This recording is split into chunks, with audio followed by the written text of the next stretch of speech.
Pada saat kita melakukan aktivitas, kita selalu berupaya agar dapat melakukan usaha dengan mudah. Oleh karena itu, kita menggunakan alat bantu berupa pesawat sederhana untuk membantu melakukan aktivitas. Ketika kita menggunakan pesawat sederhana dalam aktivitas kita mendapatkan keuntungan mekanis. Keuntungan mekanis adalah bilangan yang menunjukkan berapa kali pesawat sederhana menggandakan gaya. Cara menghitung keuntungan mekanis adalah dengan menghitung besar perbandingan gaya beban dengan gaya kuasa yang diberikan pada benda. Berikut adalah persamaan matematisnya.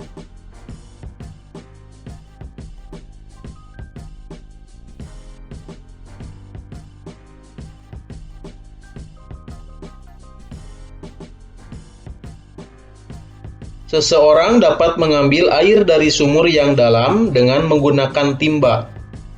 Timba memanfaatkan katrol tetap yang berfungsi untuk mengubah arah gaya.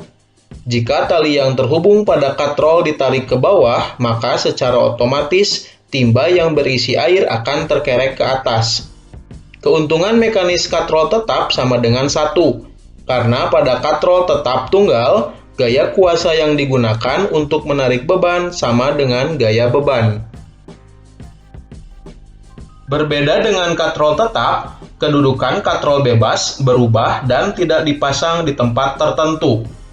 Katrol bebas berfungsi untuk melipatkan gaya, sehingga gaya pada kuasa yang diberikan untuk mengangkat benda menjadi lebih kecil daripada gaya beban. Keuntungan mekanis dari katrol bebas lebih besar dari 1. Pada kenyataannya, nilai keuntungan mekanis dari katrol bebas tunggal adalah 2. Hal ini berarti bahwa gaya kuasa 1 Newton akan mengangkat beban 2 Newton.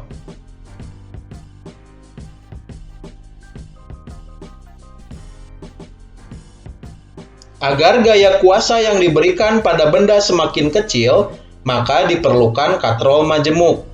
Katrol majemuk merupakan gabungan dari katrol tetap dan katrol bebas yang dirangkai menjadi satu sistem yang terpadu. Katrol majemuk biasa digunakan dalam bidang industri untuk mengangkat benda-benda yang berat.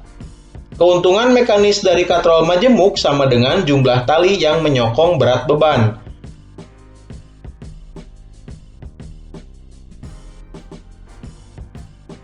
Kita tentunya sudah tidak asing lagi dengan sepeda. Bahkan sebagian besar di antara kita pasti pernah menggunakannya. Roda gigi atau gear dan ban pada sepeda adalah salah satu contoh pesawat sederhana yang tergolong roda berporos. Roda gigi berfungsi sebagai pusat pengatur gerak roda sepeda yang terhubung langsung dengan roda sepeda. Sedangkan roda sepeda menerapkan prinsip roda berporos untuk mempercepat gaya saat melakukan perjalanan. Selain roda sepeda, contoh penerapan pesawat sederhana jenis roda berpolos adalah pada kursi roda, mobil, dan sepatu roda.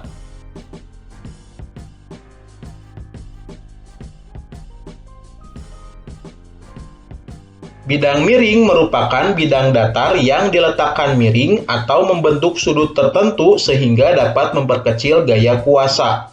Contoh penerapan bidang miring adalah tangga, sekrup, dan pisau. Untuk menghitung keuntungan mekanis bidang miring, selain dengan membandingkan gaya beban dan gaya kuasa, kita juga dapat membandingkan panjang bidang miring dengan tinggi bidang miring. Secara matematis dapat ditulis sebagai berikut.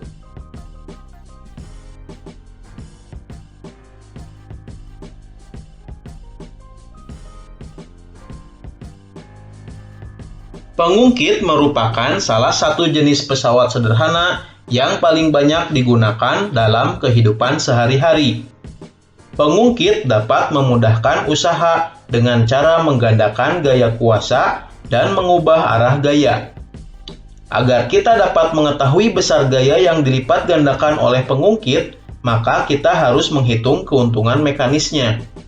Cara menghitung keuntungan mekanisnya adalah dengan membagi panjang lengan kuasa dengan panjang lengan beban. Panjang lengan kuasa adalah jarak dari tumpuan sampai titik bekerjanya gaya kuasa. Panjang lengan beban adalah jarak dari tumpuan sampai dengan titik bekerjanya gaya beban. Secara matematis dapat ditulis sebagai berikut.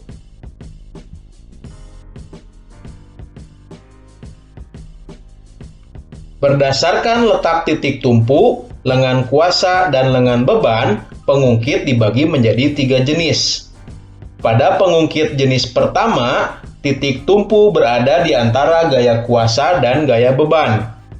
Pada pengungkit jenis kedua, gaya beban berada di antara gaya kuasa dan titik tumpu. Pada pengungkit jenis ketiga, gaya kuasa berada di antara gaya beban dan titik tumpu.